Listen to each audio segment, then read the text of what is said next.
This is going to be great. Your favorite experience ever editing the podcast. Oh, yeah. It's fantastic. Yeah. Yeah. So what's on my mind today is that it's hot. Omicron is not hot outside. No, it's not. It's cold. I know. We'll get to you in a minute. We can talk about you for a second, though. Okay. I'm sorry. It is 80 degrees outside at 7 p.m. It got up to like 87, 88 degrees, which, again, you're smart. You can convert it into Celsius on the fly.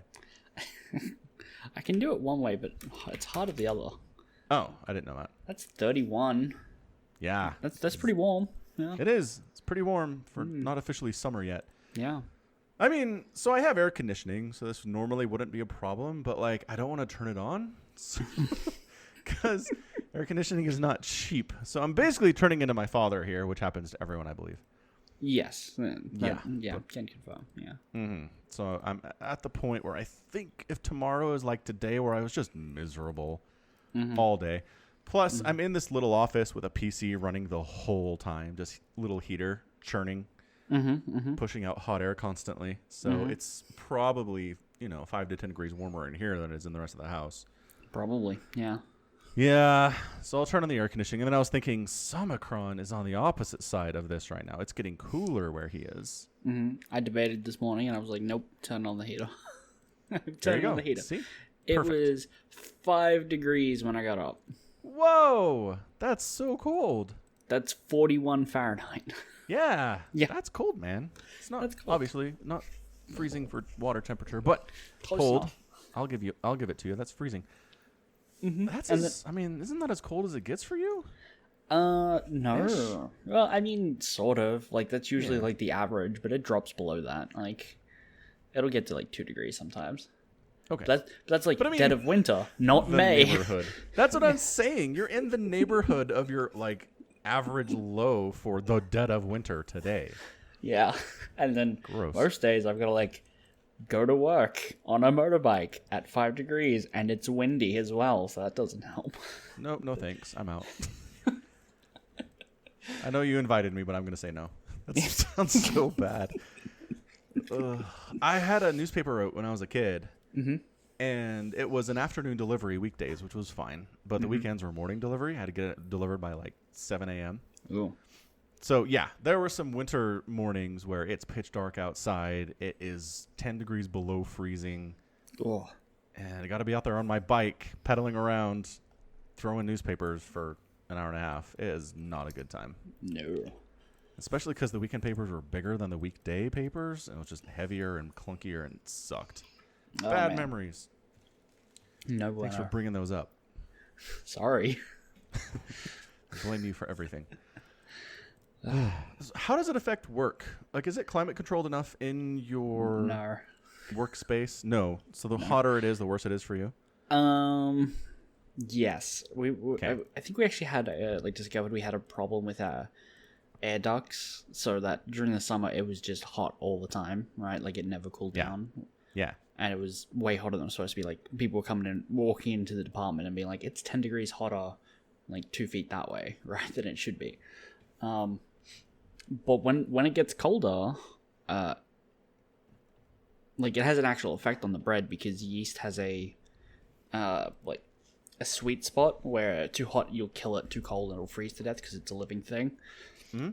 And so when it's colder, you need to either there's a couple things you can do. One, the water temperature before you put it in, you can make that hotter. I don't like to do that. Two, you can mix it for longer so the dough warms up in the bowl. I don't like to do that because it takes longer. Or the third thing, you can add more yeast to just compensate. I like to do that one because it's the least work. Makes sense. Yeah. Just add some living stuff to make up for the dead stuff. Yeah, pretty much. Yeah. Okay. Yeah. And in the winter, does it get cold, or just like the heat of the ovens just keeps it warm all the time? No, it gets cold. Like, if you're not okay. within, like, I would say 5 meters or, I don't know, what's that, like 20 feet? 20 Right. feet's pretty far. Maybe not. Maybe like 15 feet. 5 meters to feet. Google says 16 feet. Okay. Still pretty far, though. Yeah, I mean, reasonably far. Like, if the doors of the thing are open, like, that heat will travel through the entire room, right? Gotcha. But it's not. But you don't mostly. often sit around with the doors open. No, never. Right.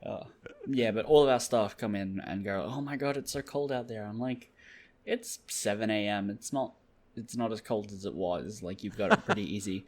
And then they're like running over to the oven and like opening it up a little and warming up their hands and like, "Whoa, my hands are cold." I'm like, "Grow up, come on, ride a motorbike."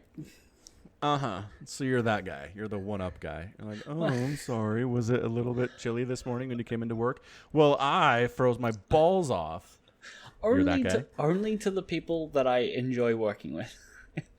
Right? If the people that I'm Right. like, they're here, I'm just gonna let them have their conversation with whoever they're having with. But with my friends, I'll be like, dude, come on, like, wear gloves. I don't know. What do you want me to say?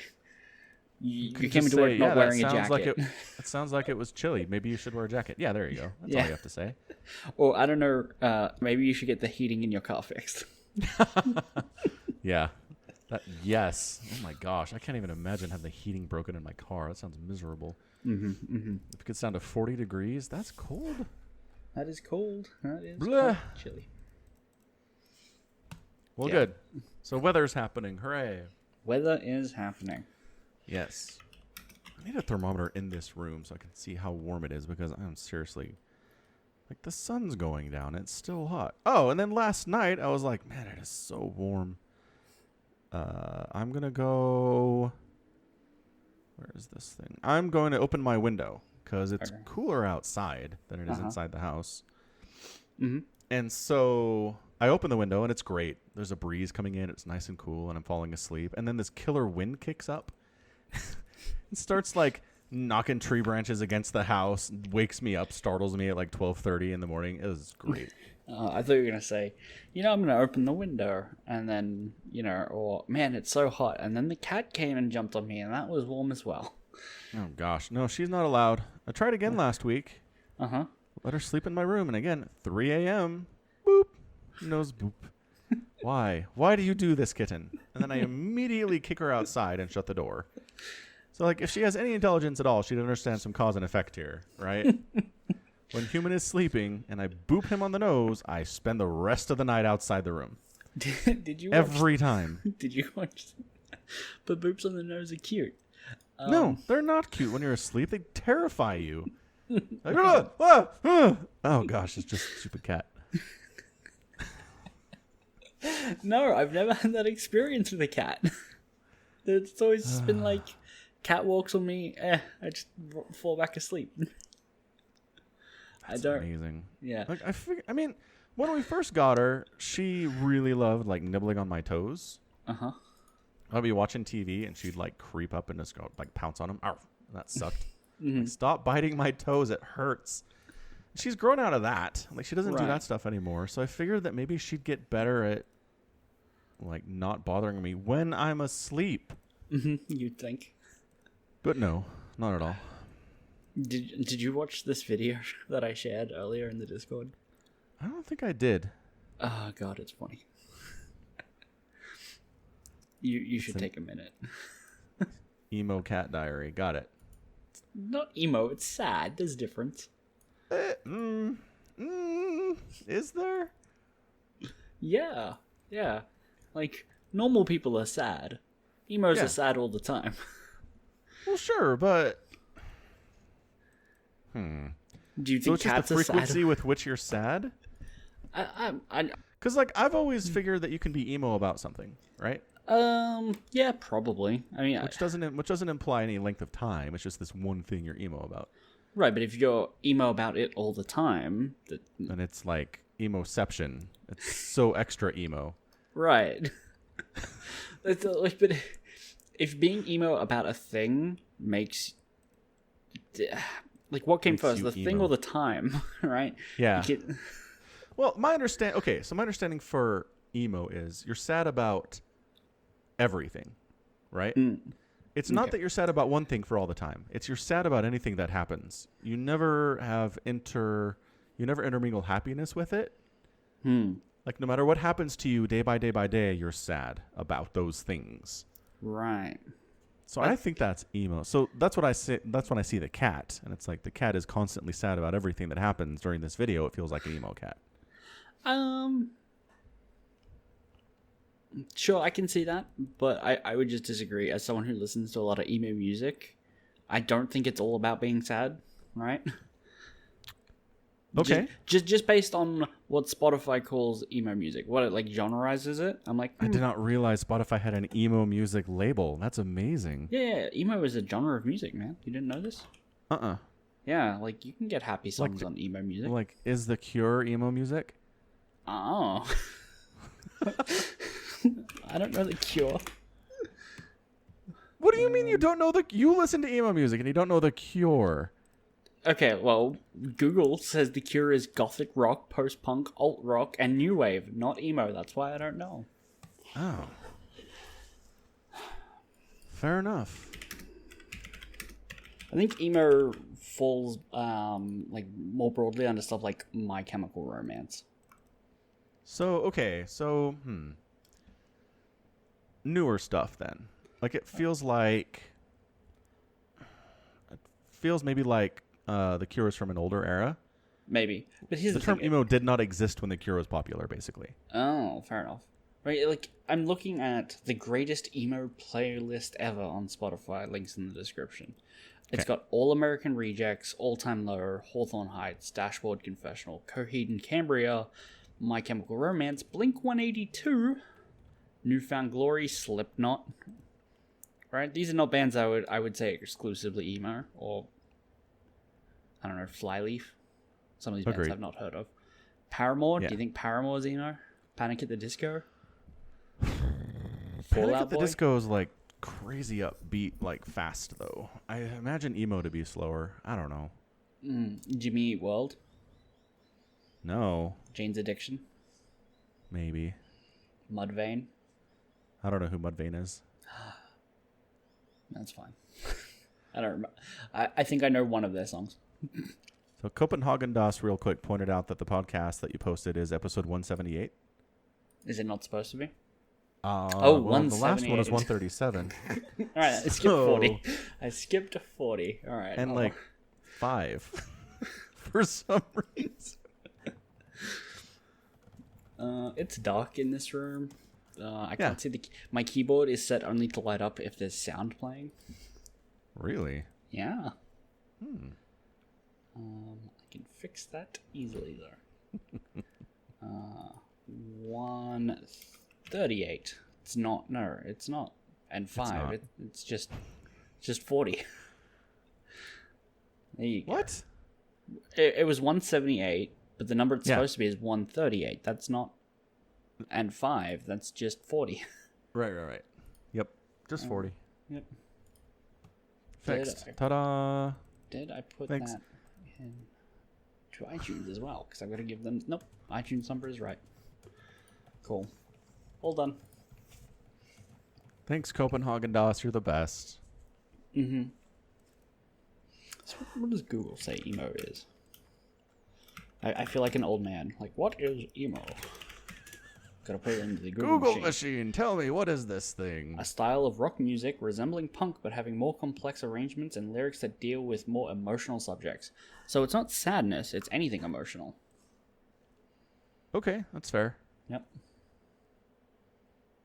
So it says it really started around the early 90s. So whereas The Cure is totally an 80s band. So yeah, I think it's more a result of the time than anything else. I really think if The Cure had come out in like 1998, it would be emo music. But fair enough. Do you like The Cure? Do you listen to them a lot? No. No? Okay. But if you tell me like emo sad music, The Cure comes to mind. Fair enough. List of screamo bands. Man, Wikipedia, very thorough today. Screamo, good genre. People at work hate it when I play it. Man, there's like 100 bands here on this list. Jeez, emo is a big genre. I guess that's why Spotify gives it an entire subsection. I mean, I'm pretty sure there's no downside to having more genres. No. Do you know the band Beefeater? No. Me neither. But they're an emo band apparently. It's a good name. How about Karate? No. Yeah. I've heard of like 5 of these bands on the entire list. Cool. Oh, they say Weezer's an emo band. That's interesting. I don't know enough Weezer songs, so. So they're listed under alternative rock, power pop, power rock, pop punk, geek rock, and emo. Yeah, that sounds about right. It's too hard to categorize music. We should just give up. Yeah, that's why they're just like, anything could be anything. Go. Yeah. Yeah. No, that's about it. Have you heard of Shotmaker, a screamo band? No. I know, like, even fewer of the bands under screamo. I actually know fewer bands listed. There are a few bands listed, but I know a couple of these, actually. Oh. I know Alexis on Fire, because people debate whether or not it's supposed to be Alex is on fire, but no, it's Alexis on Fire. Classic. Yeah. I also know From Autumn to Ashes, Funeral for a Friend, Hawthorne Heights, Here I Come Falling. Dang. Heroin? No, I don't know Heroin. You're going to name your band after heroin, honestly. Why not? I don't know. Since Like, name your band after, like, House Fires or something. There's a band called August Burns Red, Uh-huh. which is the lead singer of the band. He had a girlfriend named August and a dog named Red. Put the 2 and 2 together, and guess what? The newspaper headline was one morning. August is dead? August Burnt Red. Ah. Yeah. It's like he named his band after that. Yeah. That's pretty good. Yeah. And it seems like deeper and more meaningful than it actually is. Yeah. Like, is that a reference to a historical event? That's so cool. Nope. Dog. He just had a dog and a psycho ex-girlfriend. Yeah. Yeah. Still kind of meaningful. Anyway. Any who's its and what's its. Mm-hmm. Man, so I'm almost done with Final Fantasy. Very nearly, yeah, kind of. I've heard the 3rd disc doesn't have much to do. Well, as far as story goes. Right, you basically walk into the northern cave, punch a couple guys, and that's it. Yeah. Yeah. Yeah. I guarantee there were some meetings back then. Can we just put this on 2 discs? It'd be so much cheaper for us to ship this on 2 discs. Like, it's gotta have the 3rd. Sorry, we're not out of space. There's Discs no way to aren't very compress it. costly. Back then, they were more costly. And if you're shipping 80 million copies of your game, an extra disc in every one of those adds up. Does it? Like you're not, like you're not passing along the cost to your consumer at that point. You can't increase the cost of the game for the 3rd disc. You're not going to do that. I don't know. I feel like the bulk of the cost would come from shipping, right? I don't think manufacturing the disc is all that much. Even back then, it was more than today, but even back then, I don't think it was a whole lot. I'm looking it up. Mm-hmm. But I don't know. I don't think it would be that much. Like, I like to point out that CDs back in the 90s cost like $18. Sure. CDs still cost $18 here now. I forgot. You can still buy CDs. Right, but here's the thing. The cost wasn't so massive that they weren't like, we should never do that again. Because Final Fantasy VIII, they had 4. 4! Right. Like, evidently, the cost was not so exorbitant that they couldn't make a profit. I suppose not. Man, I really just need a website that's like, how much did this thing cost in this year? It's not going well for me. I don't know. I still feel like it might have been even like $5 or $6 per disc. Mm-hmm. No. You don't know. One that like we can go by consumer rates, right? Like we go buy a pack of DVDs and it's like $40 or whatever for a box set. But they would have been buying them in bulk. True. Yeah. So. Yeah. They would have said, please give me 300 million discs. Right. It's like, we'll give you a discount for that. Yeah, probably. Yeah. That. Anyway, I don't know. Yeah, who knows if like PlayStation was being like, hey, we've got this like disc stuff. We'll pay for some of the discs if you make games for it. Who knows? I don't know. Not a clue. Yeah. I mean, I don't know. I still feel like there was a meeting where somebody really wanted to keep it on 2 discs if disc 3 didn't have like half the stuff that disc 2 had on it, you know? Well, I mean, a lot of the discs, you can do a lot of the same stuff on it, right? Because they didn't want you swapping things in and out for every other thing, right? Right. So, a lot of it's shared content, really. And some of it is like markers being like, all right, if they've got disc 2 in, Aerith cannot be in the party. Right. All right, so it checks off some things. And by far the biggest stuff is here's a cutscene that we rendered in 3D. Probably, yeah. It's taking up hundreds of megabytes, which back then was a lot. Yeah, Yeah, for sure. Because they had those black discs, didn't they? Do you remember those? The black discs? Yeah, the CD, well, the discs that PlayStation 1 used were black. Some of them. There were silver ones, but there were also black ones. Cool. Yeah. I don't know. I had never had a PlayStation back then. Fair enough. Very neat, though. But yeah, the game's good. I don't know. I kind of wish... So is the intent that they give you 9 possible party members and only let you use 2 at a time?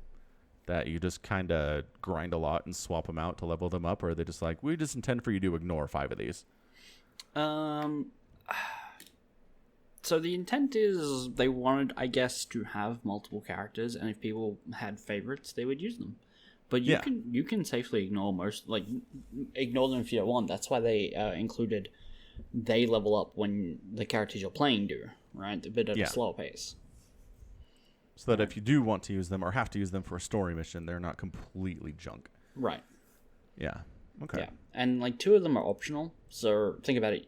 At minimum, you have is 6, not 9. Well, not 7 because they're dead. But you can have a maximum of 9. Yeah. That's a lot. 9's a lot. That's what I'm saying. It's a lot. And I don't know. Part of me is like, I really should level up Tifa. Like, she's important to the story, and I like her fighting style. But like, man, that's so much more time to level up Tifa. It's like I feel bad that I've never done anything with Yuffie. It's just, I don't know. It's a mess. Well, I mean, how much do you want me to tell you about the amount of time that you have left in the game? Like, what things are about to happen? Because I could say some stuff that might make things click without it being too spoilerish, I think. Sure, go ahead. So some of the final boss fights is a multi-party fight. So What? It's a multi-party fight. So there'll be one boss, and then on each side will be 3 sets of parties because you have 7 players. It'll be 3, 3, and 2. Holy smokes! Okay. Yeah. So it helps me to have most of my party be not garbage. Yeah. Yeah. Or not my party, just the available. All right. Again, I think you can still safely ignore some of them if you just well, I didn't really use Vincent or Tifa, so they can just go over there, and once they're knocked out, okay, that's it. I'll just focus on the people who actually have stuff. Because yeah. Because what? Because I mean, don't forget, you'd also then need to equip them with materia and stuff. Otherwise, they're just doing much basic materia. attack. Yeah. I have so much all materia. Did you see? Yeah, I was there when you bought 15 all materia for no effing reason. Now there's a reason. I'm going to equip everybody, and they'll all need 2 or 3 alls, and it will add up. Yep. Sure. That's the plan. I'm going to do it. Okay. Anyway, if you're listening to this, you're like, what are you talking about? Twitch.tv/Falcon Paladin. I'm over there a few times a week. And it's fun. We have a lot of people in the Discord server doing voice acting with me and telling me where to go and stuff to do. It's true. I think JLC has gotten better at not spoiling things, so that's nice. Better, yep. Yeah. Yep, can confirm. It's an improvement. Yeah. I was actually today while I was editing the other podcast, I noticed episode 178, by the way. That one. That's the one I'm referring to. Yep. So you just killed Hojo, and we were talking about Dojo Cerberus, and I was like, oh man, I should at least go back and watch the cutscenes for that. And I totally forgot at the very start of that game, which takes place 3 years after Final Fantasy VII, they retconned What? They retconned Hojo's death. Like, he doesn't What? die. Yeah. What? I killed him. He sucks. He's dead now. No. So what happens is you're all, like, leaving after Hojo's dead, and, like, the storm breaks out, and you guys are, like... Vincent's trying to, like, evacuate people from Midgar, because the cannon's about to blow up and stuff, and all the reactors along with it. And he's like, Yuffie, can you just check to see if Hojo's still really dead? And she looks over and he's like, no, he's alive. And then Vincent goes up there and he's like doing something on the computer, and then lightning strikes and he disappears. Vincent disappears? No, Hojo. Hojo does. Oh, okay. Yeah. Dang. Like, I totally forgot they retconned that. Yeah, that's dumb. Like, okay, I understand retconning to a certain extent, but being like, hey, remember that boss fight you had where you worked really hard to kill that boss? They're totally not dead. Did you work hard? I think you just, like, hit him with an orbital space laser and then, like, basic attacked him twice. But there was, like, 3 stages, man. Yeah, I did that once, but then there were 2 more times I had to do that stuff. Right, that's what I meant. You orbital lasered him once and then basic attacked him twice.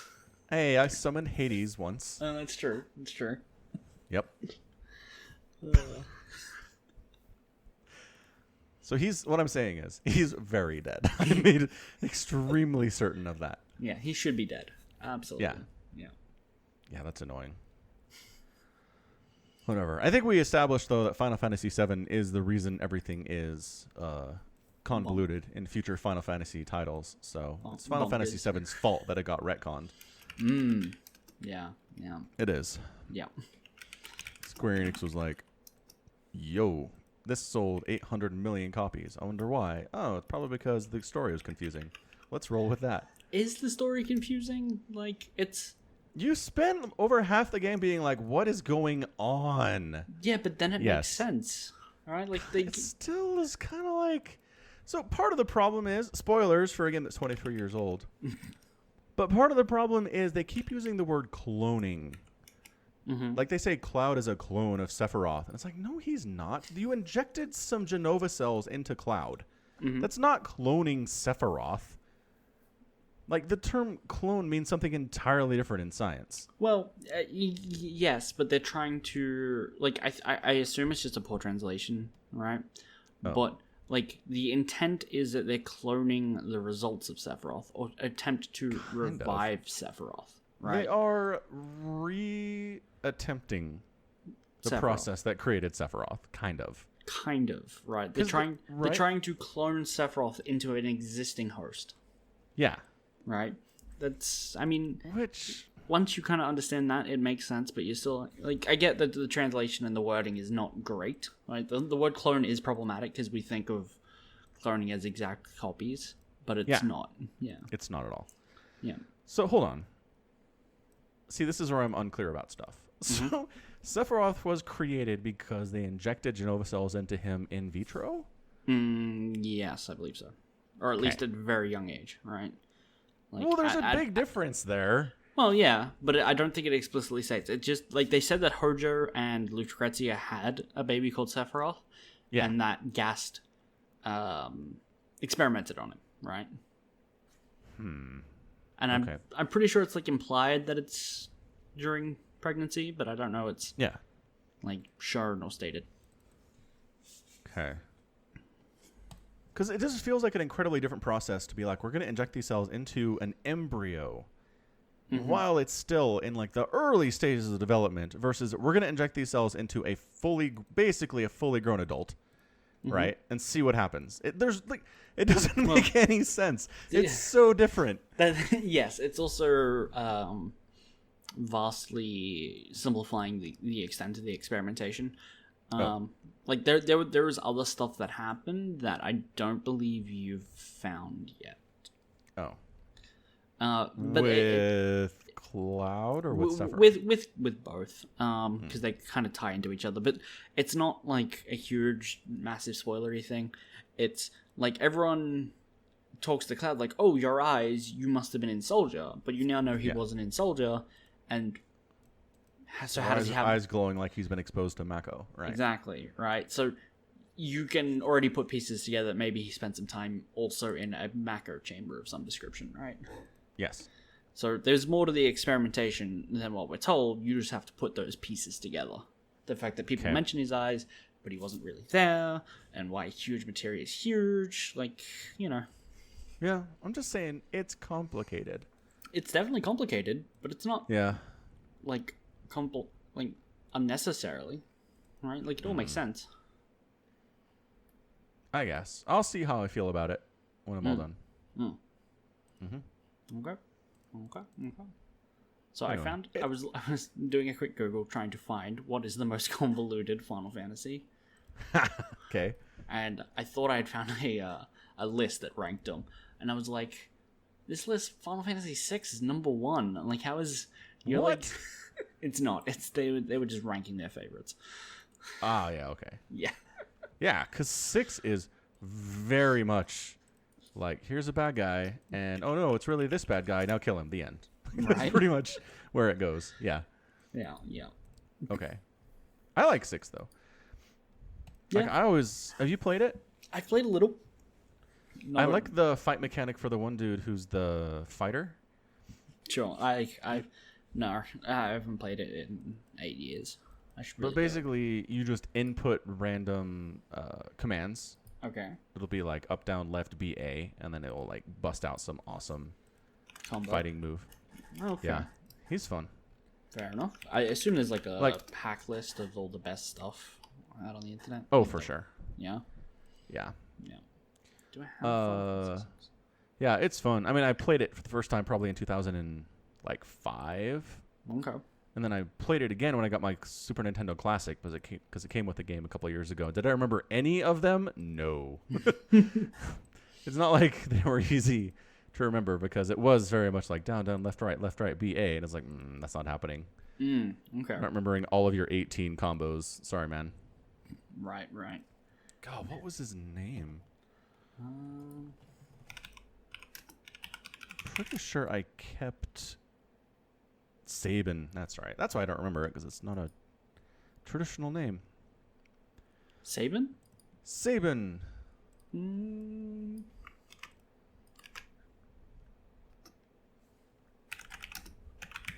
I mean, I'm going to agree with you. Okay. But yeah, it's called Blitz is his ability. Okay. And you input different combinations to do different moves. There are 2.11 people named Sabin for every 100,000 Americans. That's because they're all named after him. Maybe. Probably. It's actually an Italian name according to this Wikipedia. Yeah? It means man from the Sabines. Ta-da! An ancient tribe from central Italy. Cool. Yeah, now you know. Anyway, Final Fantasy VI, good stuff. Not a complicated story. Fair enough. Very straightforward, I guess. Yep. God, the music, the art, man, Final Fantasy VI is good stuff. I should finish it on my classic. I got pretty far into it, and then I just didn't go back. Do it. Start again. Maybe I will. Maybe. But you're not going to have time, because in like an hour, Halo 2 comes out for the PC. Holy smokes. Is that today? That is, I believe, today. As far as I can Holy find. cannoli. I don't have time for anything. You're correct. Sure don't. Steam, what do you say about my Halo Master Chief Collection that I bought months ago, and you gave me one game for it? Yeah, but now you have 2. And in a moment, you'll have 3. True fact. Keeps increasing. And then I guess in about 3 months, you'll have Halo 3 as well. We're getting there. Yep. And then ODST. I assume they'll do ODST after 3. I don't know. They're doing it in chronological, so they might go Halo 2, ODST, then 3. Sure, why not? Who knows? So it says here May 12th, which for me is tomorrow. But what I was looking is 8 p.m. PST? No. Yeah, so it actually puts it into my time zone. So it's May 12th at 9 p.m. So that's... It tells you in your time zone? Mountain MDT. Mountain Daylight Time. It doesn't tell me. They don't care about Australia. It's clear. Yeah, that's true. We all know this. So yeah, I don't have it until tomorrow, in another hour. 25 hours from now. Where are you seeing this? In Steam. In Steam? Upcoming release, it says. The event starts May 12th at 9 p.m. It is. I don't know. May 13th. Ha! Where did you see? I don't know. I probably just found a thing on our website and then Googled the time, but not the date. Gotcha. Yeah. Yeah. That's enough. So not today. No. Tomorrow. Great. Tomorrow, but definitely some Halo tomorrow for sure. Yeah. Yeah. Well. Sure. Yeah. Yeah. Yeah, for sure. Stream scheduled and everything. Mm-hmm. It's scheduled to start an hour before that. What are we going to play? I don't know. Maybe some StarCraft. Sure. Sounds good. Sounds fine. Mm. So I was thinking about Last of Us 2. And does PlayStation 4 have like native Twitch streaming capabilities? Uh-huh. Okay. That's what I thought. Because I was like, a lot of people sure are streaming PlayStation 4 games. There's no way everyone's hacking this and like making their own way to do it. That's got to be native to the console. It is native to the console, and I think capture cards are cheap these days as well. So. Right. Yeah. Also, that's how I streamed The Last of Us. Yeah. Yeah. Makes sense. Also, before we leave Final Fantasy, give me 1 second to get something from the other side of my room. Okay. So, I bought Final Fantasy VII Remake Ultimania. It is a walkthrough, a guide. There are like developers notes, concept art. I ordered this like 2 months ago, shipped it. It's great. I got it. It's a book. I opened it up. It's entirely in Japanese. Perfect. Yeah. So it's a big paperweight. Uh-huh. Yes. Yeah, that's fair. So that's cool. It's so cool. There are lists of stuff that I don't know what they're listing. So Google has an app where you use your camera to look at text and it translates it for you. Really? Yeah. They've had this for a while now. Yeah, I remember something about this because I tried to find it at one point, like ages ago. It's called Google Lens. Google Lens. That's what they're calling it now. It was Google Goggles for a while, but they have to change things all the time, so now it's Google Lens. I remember because I was in my old house when I figured this out, and I was like, "Holy crap, this is amazing!" So yeah, let me pull something up real quick. Oh, I've got it installing. Good. Yep. Let's see if this thing works. No, I will not allow Google Lens to record video. I mean, I think it needs to work. Yeah. Okay. Yeah. It says this entire paragraph says the word kick.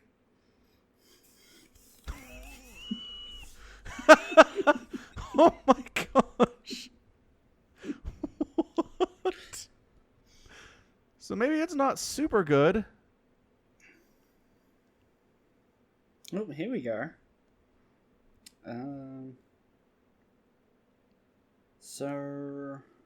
Okay, I kind of get it.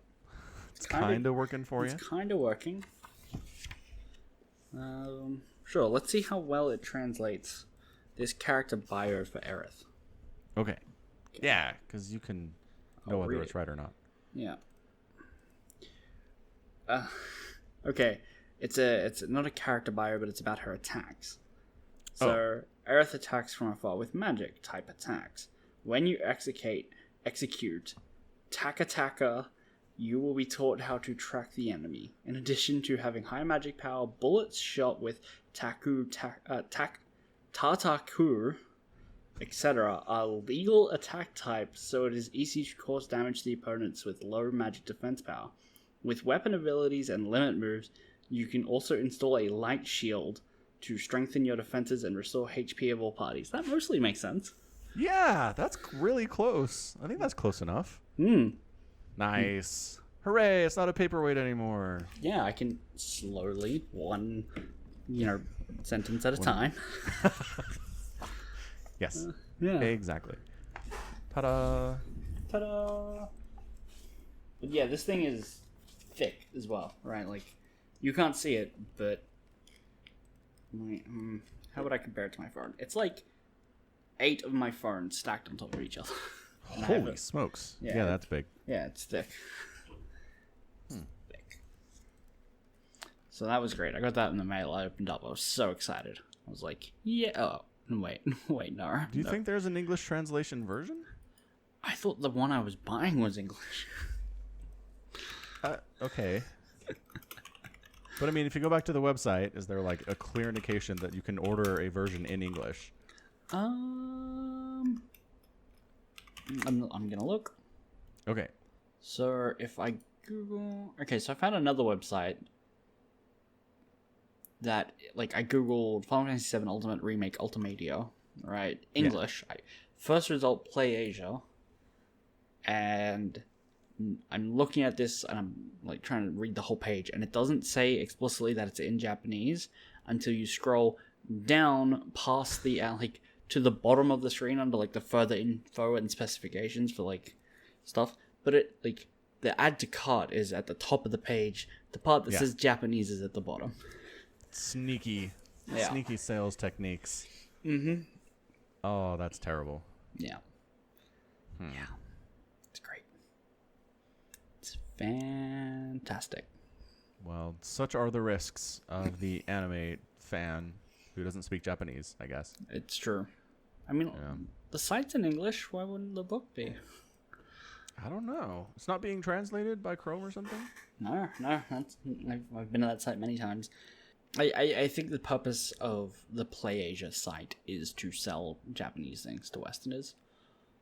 Yeah. Right, so it makes sense that it's in English. But yeah, they should be more clear about what language the product is in, I suppose.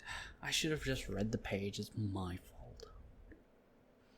I guess. No, it's entirely my fault. You'll be careful now, anyway. I sure will. Burf. Yeah. Cool. So right, GSL's happened. GSL has happened. Well, half of it. Let me do some 2 TV things real quick that you don't care about. Okay, 2 TV things. Yeah. Did I already talk about how much I didn't like Westworld? I think I did. You mentioned it. I remain unhappy with Westworld. I've thought about it some more, and I'm still there. So that's one thing. Okay. Number 2 is that I've been watching Killing Eve. It's on its 3rd season right now. It's a BBC show that is available on BBC America. Sure. Anyway, they just had what I consider to be the best episode of the entire series yesterday. Okay. It was fantastic. Short story.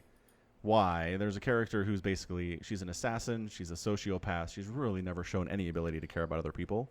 Mm-hmm. And she decides to track down her family and where she came from. And it is so good. It's an amazing 40 minutes. So if you're interested in Killing Eve, you should watch it. The end. We're done. We can talk about StarCraft now.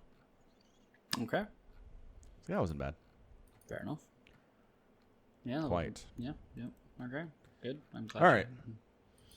So GSL. 2 group stages out of the 4 are done. Okay. Let me take a look at those. 2020. There you go. So who? Oh, did we write this down? No, because we didn't do all the groups. We just took like a. No, but we each just chose like a couple players, right? Oh, yeah. I chose, I think it was Dark and TY. Or, no, it might have been Dark and Maru. And you went with Dark and Tasia. Yes. Tasia had a rough go of it. Yeah. I mean, yeah. You got 2-1'd by Dark and 2-1'd by Deer. Mm-hmm. It's true. So, not now. Tasia's not back yet, basically. Not yet. But, I mean, it's still like around a 16. That's still really good. Oh, absolutely. It's super good. It's very encouraging about the future. Mm-hmm. Mm-hmm. So, yeah, Group A ends up being Dark, Deer, Scarlet, and Tasia. Mm-hmm. And then Group B is Cure, TY, Stats, and Solar. Solar hadn't even less go of it. Yeah. And yeah, it's Solar. Somebody, I think Copenhagen DOS was trying to convince me that someone beat Solar and it was really impressive. And I was like, I don't know, man. Like, Solar, in these kind of events, he's incredible at these online cups. But when it comes to major stuff like this, he just doesn't ever perform. Again, top 16, not horrible, but it's still not... I wouldn't consider him elite, right? Like top 10. Would you consider him You wouldn't consider him top 10? Mm-mm. Because according to the Pro Tour Korean rankings, he is ranked 9. Yeah. So, But again, that includes stuff that I don't care about. Like, okay. right? All I care about is the performance at these GSLs or super tournaments or BlizzCon type stuff, right? Right, the right. biggest possible stages, he never shows up. Right. These the ESL Pro Tour tournaments, so he's getting his points from GSL Super Tournaments, IEM Katowice, and that's it, because nothing else has happened yet. Yeah, and again, you can do pretty well for yourself by just doing good at these major tournaments. Mm-hmm. But never making it to like a round of 4 of anything. You know, Right. if you're just consistently showing up and performing okay, you're going to do fine. Yeah. In the rankings. It's true. Yeah. Anyway, Solar. Mm-hmm. And then Stats. I don't know. Do we feel like Stats is on like the downslope here?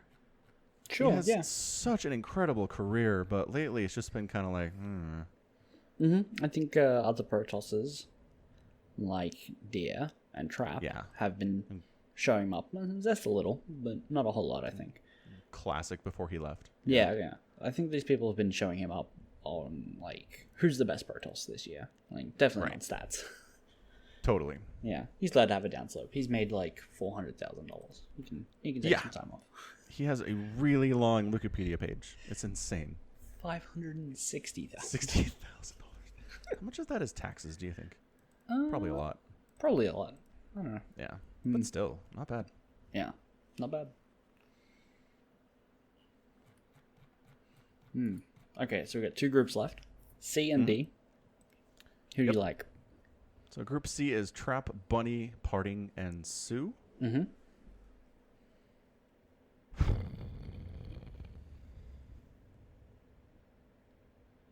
So not Parting. I'm going to kick him out. But the remaining 3 are hard. It's true. I really feel like Trap, Bunny, and Sue are vaguely at the same level Okay. of ability. Mm-hmm. And just because of where we are in StarCraft, I feel like Sue has a bit of an advantage with the Zergy things. With the Zergy things. With the Zergy things that are happening right now. You've seen them. You're aware. The Zergy things, yes. Every time a Zerg wins on my channel, the comments are filled with these Zergy things. So I'm going to go Sue. I think Sue makes it out. As far as between Trap and Bunny,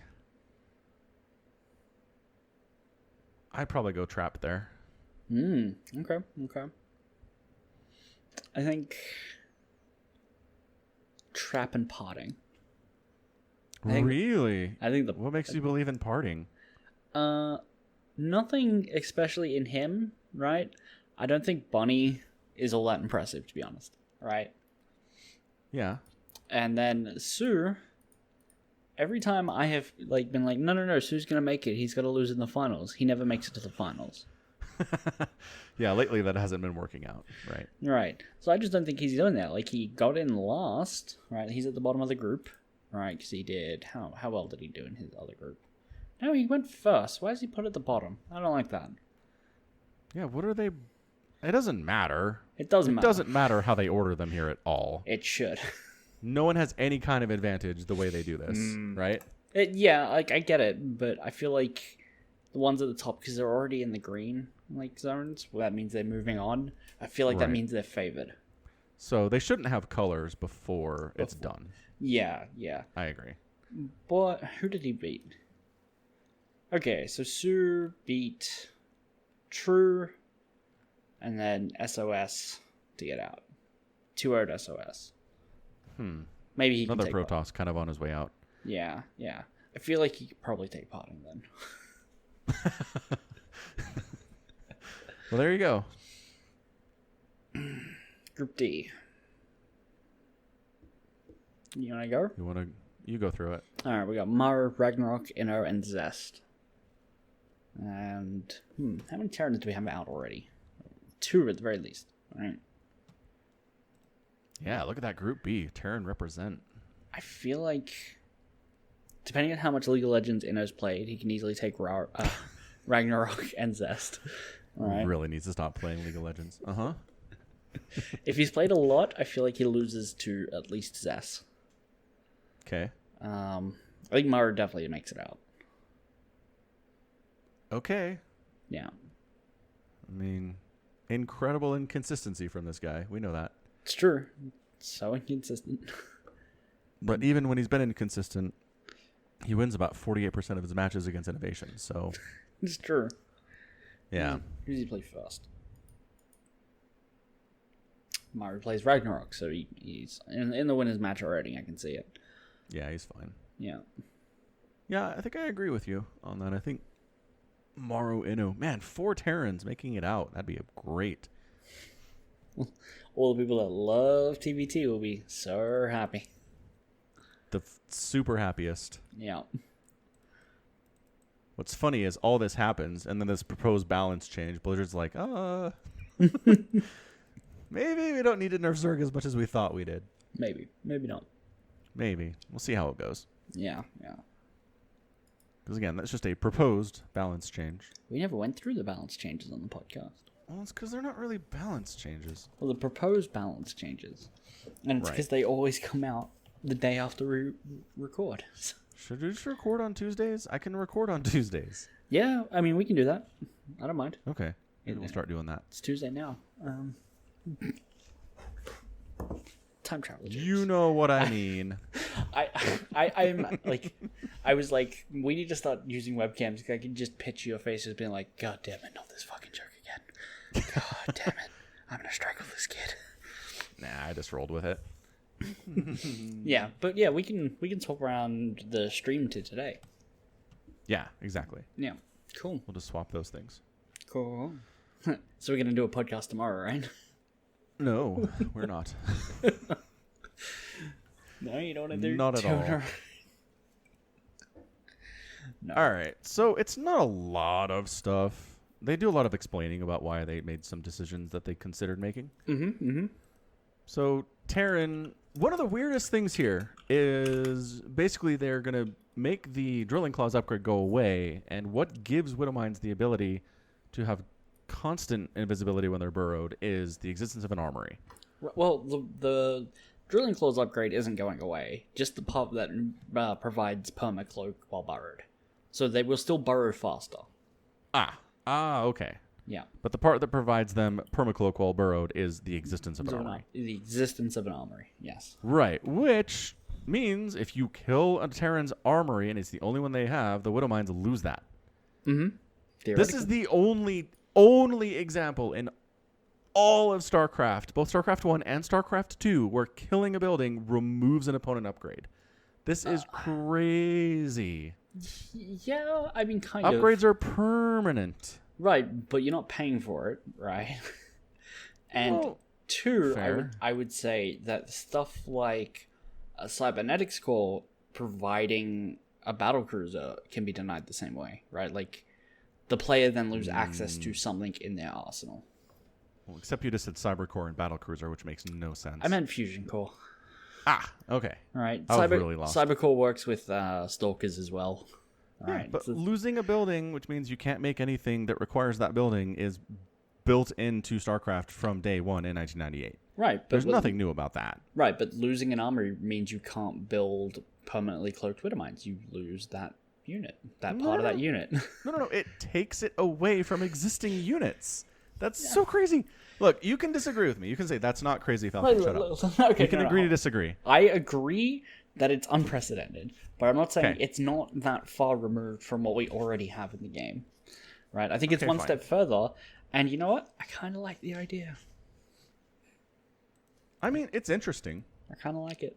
Like, we will see players go out of their way to try to snipe armories. Yeah. And, like, Terrans might just build, like, 4 of them. So One it's in harder each to... corner of the map. Yeah. So, like, it's harder to snipe them, you know? Yeah. So it's going to add some interesting things. Absolutely. I agree. Yeah. Like, I'm not saying it's going to be bad to watch. It's just unprecedented. If you snipe the armory, can Hellions turn into Hellbats? No. So it's not unprecedented, because it removes the ability to transform. Yeah. I guess so. Fair enough. Would you look at that? Look at that. Look at you thinking. Because I was just thinking, oh man, now, like Hellbat timings, you won't know if the armory's for Hellbats or Wintermines at first Right. glance. a good point. Yep. All right, so that's the thing. That's That's it for Terran, yeah? yeah, I can't actually find the post. Oh, What's going hang on, on? here you go. You just search balance update April 2020. That's what got it for me.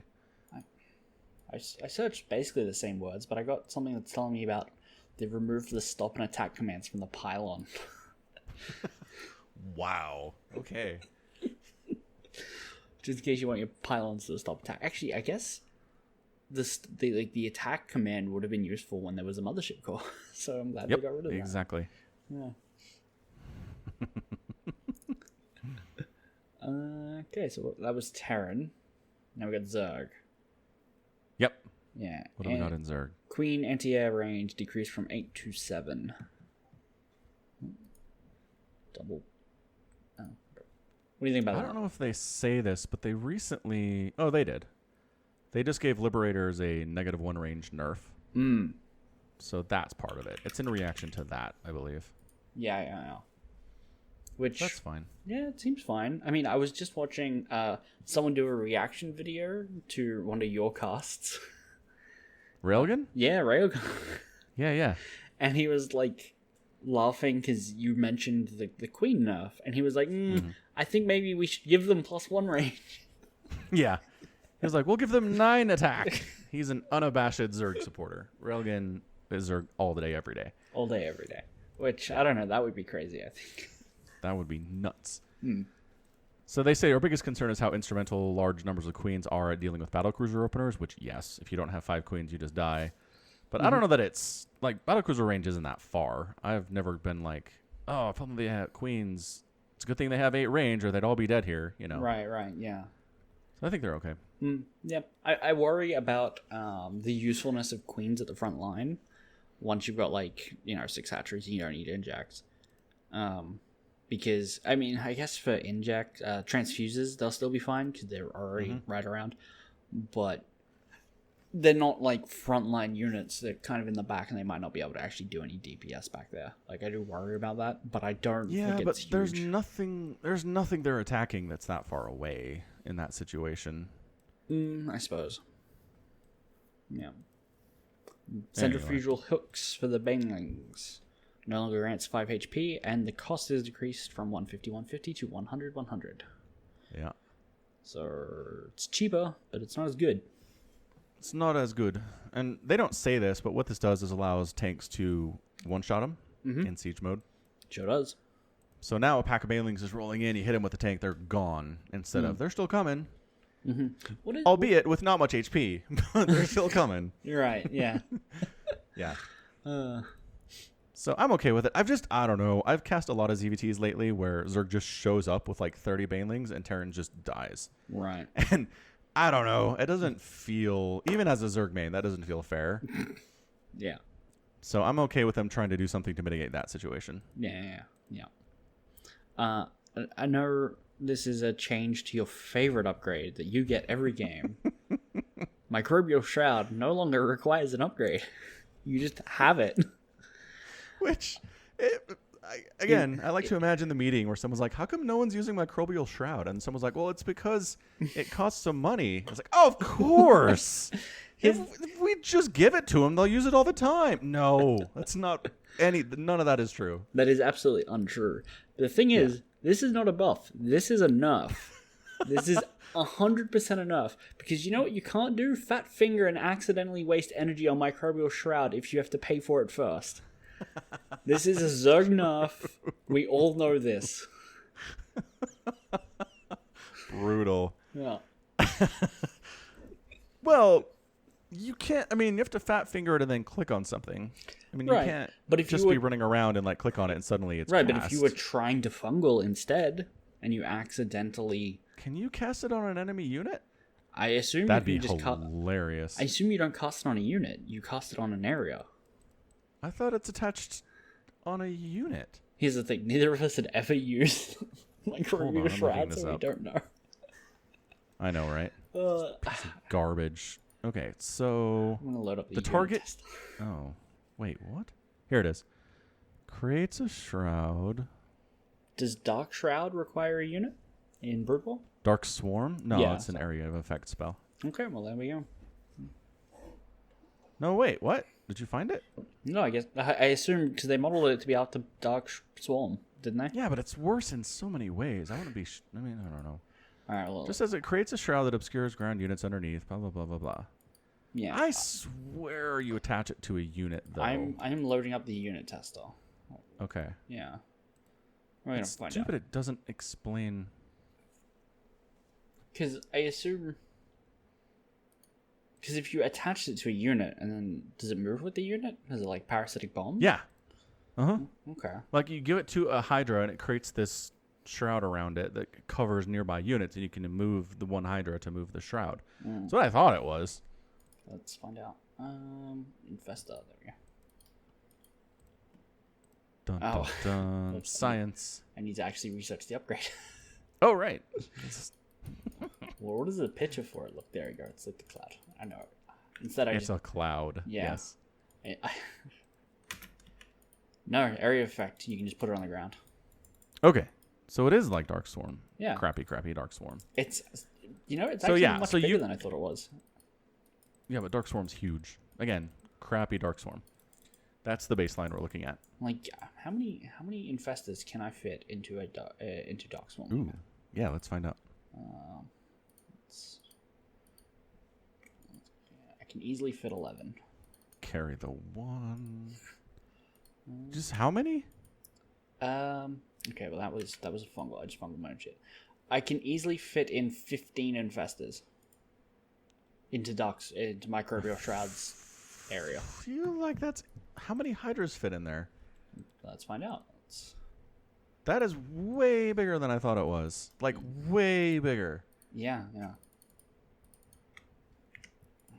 Okay, start. So, how many hydras do I have standing here? That's a page and one, so that's 8, 16, 24, 25, and if I cast it, oh yeah, it easily fits all of them. Holy crap. 25 hydras. Dude, okay. I was, for some reason, under the impression it was much smaller than the Dark Swarm ability. It's like, it might be bigger. Yeah. But the larger problem is that it only reduces damage from air attacks by 50% instead of prevent all range attacks from doing anything to you. That's the part of Dark Swarm that's insane. Yep. Damn. Why can't You have Marines shooting in there? No. You have battle cruisers up top? Nope. Not happening. Damn. Nothing can hit you ranged. Splash damage still counts, so tanks shelling you inside there is going to be a problem, but regular single target attacks do nothing. Okay. So if your Zerg opponent throws down Dark Swarm, you run. That's how it works. Huh.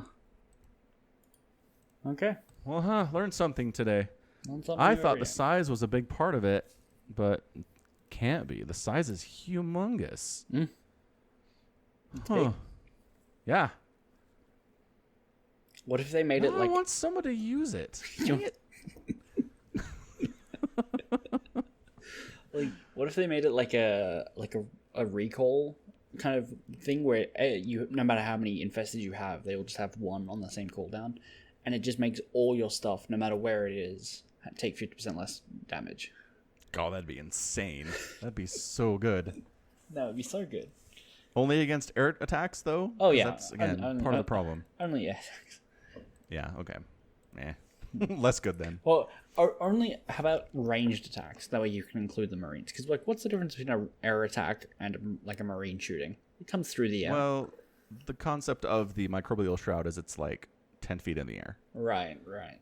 So you can shoot straight at it, apparently, and murder it, but air attacks get dealt with a little bit. Okay. Yeah.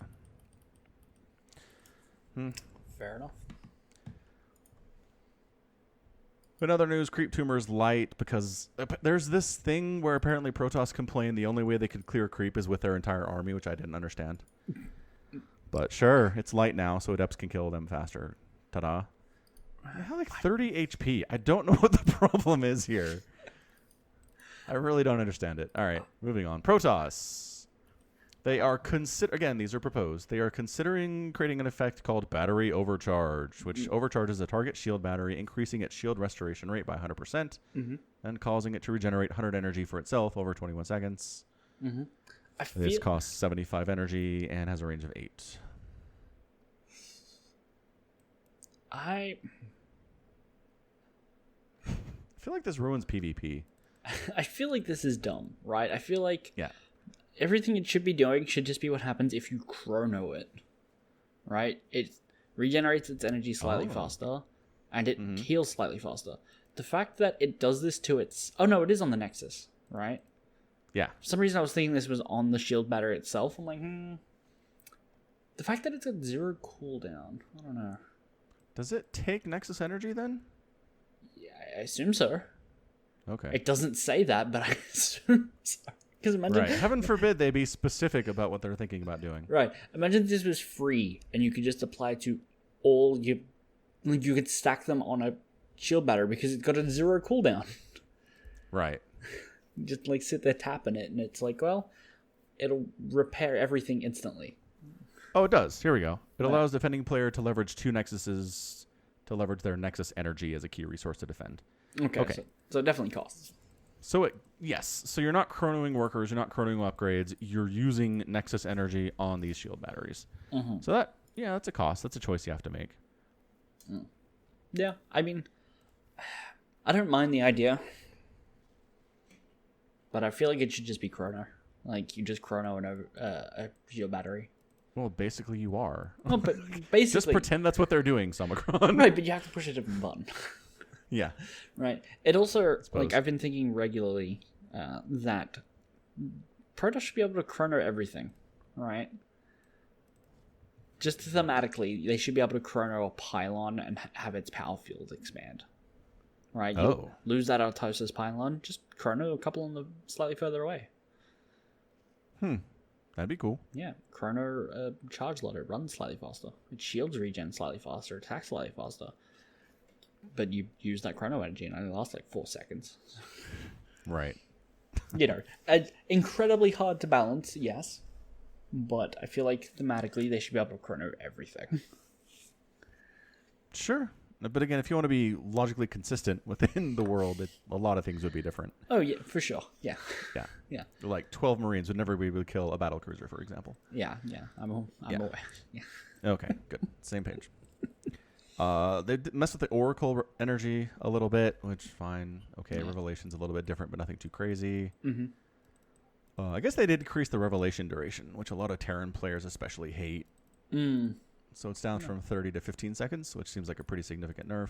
And then High Templar feedback range increased from 9 to 10. I'm okay with that. Yeah. I feel basically they're saying for us to get in range of a Zerg swarm to feedback anything, we have to get in range of death. I don't know. I feel like, what is it that a Zerg is feedbacking from 9 range that isn't able to hit it at 10? I think what they talked about here specifically is Neural Parasite. Vipers. That's what they say here. Because, I mean, I never see anyone Neural Parasite a High Templar. I've seen it. Really? I would love to see that. So the Neural Parasite range is 8. So, but they're already out of range of that then. Yeah. So what's the complaint here? So Abduct. The abduct. Abduct range is 9. Yeah. Okay. Okay. I mean, interesting.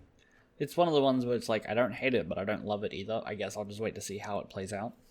Yeah. Very easily could be something that doesn't really matter. Yeah. Cool. That's all the changes. All right. So those are proposed changes. It's been a bit. So, I mean, I don't know. By the time this podcast is out, maybe they'll say we've decided on some of these and not others. But oh, yeah. They'll tell us that tomorrow. Right.